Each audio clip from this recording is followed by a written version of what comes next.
नमस्कार, परभणी न्यूजमध्ये आपलं स्वागत करतो। मी दिलीप बनकर। पाहूया आजच्या ठळक घडामोडी।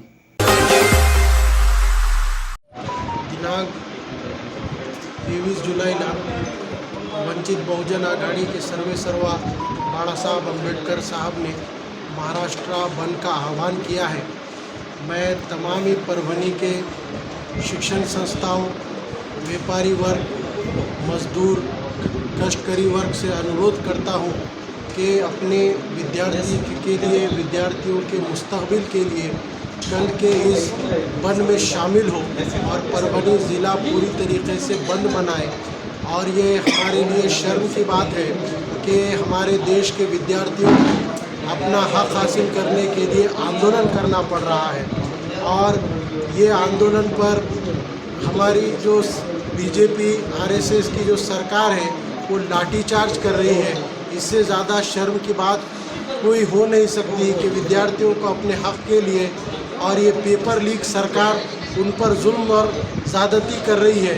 ये जुल्म और ज़्यादती को रोकने के लिए मैं तमाम ही पालक लोगों से, टीचर से अनुरोध करता हूं कि कल के बंद में शामिल हो और परभणी ज़िला पूरी तरीके से बंद रखा जाए। की तरफ से परभणी महाराष्ट्र बंद का आह्वान एडवोकेट प्रकाश अम्बेडकर साहब ने किया है। तमाम व्यापारी वर्ग से, शिक्षण संस्थाओं से और पालकों से हम अपील करते हैं कि कल हमारा साथ दे कि आने वाले समय में इस तरह की घटना दोबारा ना हो सके। धन्यवाद। 2026 रोजी आदरणीय बाळासाहेब आंबेडकरांच्या आदेशाने महाराष्ट्र बंदची हाक बाळासाहेबांनी दिलेली आहे। आज वंचित बहुजन आघाडी युवक आघाडी परभणी जिल्ह्याच्या वतीने आपल्या चॅनलच्या माध्यमातून आवाहन करतो की या देशातलं मनुवादी सरकार ज्या देशातल्या 21 तरुणाचं 21 विद्यार्थ्यांचा खून करणाऱ्या धर्मेंद्र प्रधान यांचा आपल्याला या ठिकाणी राजीनामा मागायचा आहे। आणि त्या अनुषंगाने दिल्ली या ठिकाणी जंतर मंतरवरती जे आंदोलन सुरू आहे त्या आंदोलनामधल्या विद्यार्थ्यांना हे मनुवादी सरकार देशद्रोही, हे मनुवादी सरकार त्यांना नक्सलेट म्हणत आहे। काही आमदारांचे स्टेटमेंट आहे की हे देशद्रोही आहे। मला त्या आमदारांना, त्या खासदारांना या ठिकाणी आव्हान करायचे आहे की या संसदेमध्ये बसलेला जे बीजेपी आरएसएसचा जे काही संघ आहे, जे आमदार आहेत, जे खासदार आहेत, ते या देशातले देशद्रोही आहेत। आणि या देशद्रोहाच्या विरोधामध्ये दिनांक 23 जुलै 2026 रोजी बाळासाहेब आंबेडकरांनी महाराष्ट्र बंदची हाक दिलेली आहे। परभणी 100% कडकडीत बंद राहील। त्यामध्ये पूर्णा तालुका असेल, पालम असेल, गंगाखेड असेल, सोनपेठ, पाथरी, जिंतूर, सेलू त्यासोबत परभणी तालुका देखील कडकडीत बंद राहील।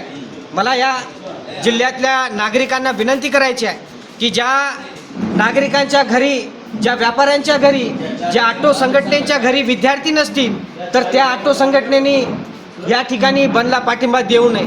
जर आपल्या घरामध्ये जर विद्यार्थी असेल आणि त्या विद्यार्थ्याचं भविष्य जर तुम्हाला उज्ज्वल करायचं असेल तर उद्याच्या बंदला आपण 100% पाठिंबा दिला पाहिजे। आणि उद्याचं बंद हे कडकडीतच झालं पाहिजे।